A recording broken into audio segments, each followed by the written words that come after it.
oh no, that didn't happen. It's terrible, right? Like it's the worst thing ever. Hey, it's Walter here, and you're at the Think Profit podcast, where we're going to help you develop a rock-solid trading confidence and avoid the potentially endless cycle of system switching. Right, Hugh? That's right. We're going to help you develop a wealth mindset, develop a trading strategy that fits your core personality, and help you overcome the obstacles that stop over 90% of traders. All right, Hugh, sounds good. You ready to go? Yeah, let's do this. Hey, Walter, let's talk a little bit about catastrophizing, when we do this in our everyday lives and how that kind of carries over to our trading. One interesting thing, and this might help some people, just kind of as it's true, that did you know that intelligence is negatively correlated with anxiety? So that would mean that if you wanted to act smarter than you really are, just kind of say everything will be all right. So it's kind of like the antidote, right? You just say, no, but I guess there's two ways that I know of for that. You can read the positive psychology guy. He's written a bunch of books, but I can't remember his name now. He came out to Sydney and I saw him. Anyway, I'll post it in there. The Marty Seligman, that's it. Oh yeah, Martin Seligman. Yeah. So everyone calls him Marty, but he thinks it's weird. He says he never says for anyone to call him Marty, and he doesn't even think of himself as Marty, but everyone calls him Marty. I thought that was pretty funny. But yes, so for catastrophizing, you can adjust it like logically and say, like, for example, as a trader, okay, I've had 7 losing trades in a row. Obviously, my system doesn't work. I'm never going to make it as a trader. I'm going to lose all my account, and I'm going to have to start all over again, because the strategy doesn't work, right? That's like a slippery slope sort of catastrophizing thing.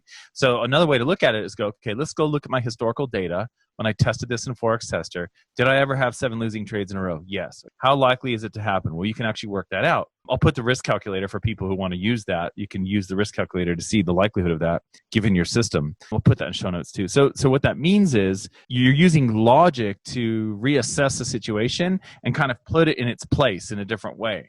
That's one way to do it, is logically. And the other thing to do is kind of more of an emotional thing. What you're doing is you're convincing yourself that you are on the right path. And so it's a little bit different to logic, where logic is kind of like trying to drop a bit of, antiseptic into the wound and make it heal, right? And say, look, I understand why you're saying that and why you'd feel that, but it's actually not reality, right? This is not likely. And then the other way to do it is to kind of like focus on the feelings that you had when you discovered your strategy, when you tested your strategy, and when you saw that it worked. And think about what it's going to be like in the future after you've been trading this strategy for a couple of years or whatever. Where will you be at financially and that sort of thing? So you're kind of trying to use the emotions, and you can use hypnotherapy for that, or any other of your favorite ways of seeding your subconscious. Those can also help and get you in that direction. But most of the positive psychology research, what they do is they give you specific tools like the one that I just talked about, which are like, trying to shift your focus and look at things slightly differently and say, what am I looking at here? Is it a normal sort of drawdown, normal sort of losing streak, or is this something totally different? What do you do? What do you use, or what have you found? Well, one thing I found really helpful was just being more aware about the words that you use. So for example, a lot of times people say, oh, I need to go to the store. Well, you don't need to go to the store. I mean, it would be nice. You might be able to make some dinner, but you don't need to go to the store. And I think that's kind of where the catastrophizing starts, is where we pick up these phrases from our friends, our family, or whatever, right? And then that kind of gets ingrained, and it becomes like we need to do this. This has to happen. Oh no, that didn't happen. It's terrible, right? Like it's the worst thing ever. Well, you lost a few fries, you dropped a basket of fries. I think you'll be okay.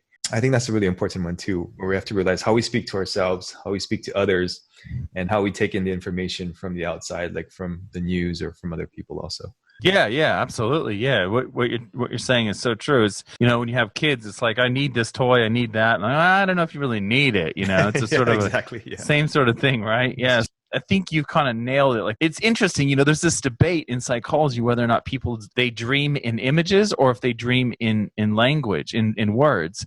And I had the experience, I spent a lot of time in South America and Central America, and I had the experience once where I was dreaming in Spanish. And so then it just kind of shifted my thinking. I was like, well, maybe you do sort of dream in words or something. It was weird that I had that experience and that my thoughts were in Spanish, in my dream. And so Hey there, I hope you're finding this episode useful. I just wanted to let you know that Walter and I give away something valuable every month that helps traders improve their skills. You can enter to win by simply leaving an iTunes review and leaving a comment on our YouTube videos. At the end of each month, we'll look at the comments and reviews from the month, and we'll pick a winner at random. Each comment and each review counts for one entry during the month that it's submitted. So if you're interested in that, be sure to enter after this podcast is over.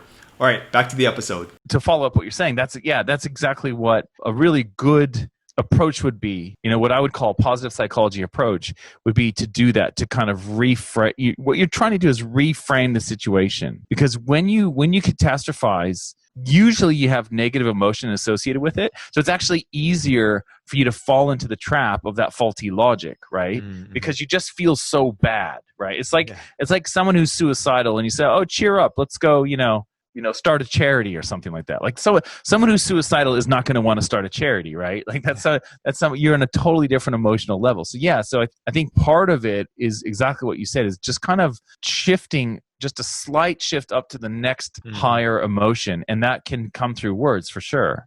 Absolutely. Yeah. And the other thing you can do is get another perspective. Like if you have a training accountability partner, someone you talk to, you can show them your stuff and say, "Well, what do you think?" Mm-hmm. And like, I think this, and do you think I'm off base here? And that's another way, just to get another set of eyes and see how someone else looks at it, who's kind of a little bit more detached from the emotion of the experience of going through that tough time, which is usually, obviously, for traders, it's usually a losing streak. It usually is that. It could be something else. It could be, relationships and people who don't believe in your trading career. It could be feeling like you're never going to find a system. Those things can also be the case. But normally what happens with traders is we get into a losing streak, and that's when we start to think, "Oh my, this is it. This is the end of it. It's all done." Yeah. And so that's tricky. Yeah. No, that's a really good point. Yeah. I mean, I think the bottom line is that we're a lot harder on ourselves than we are with other people. So if you can get that outside perspective, or you can say to yourself, "How would I talk to my good friend about this?"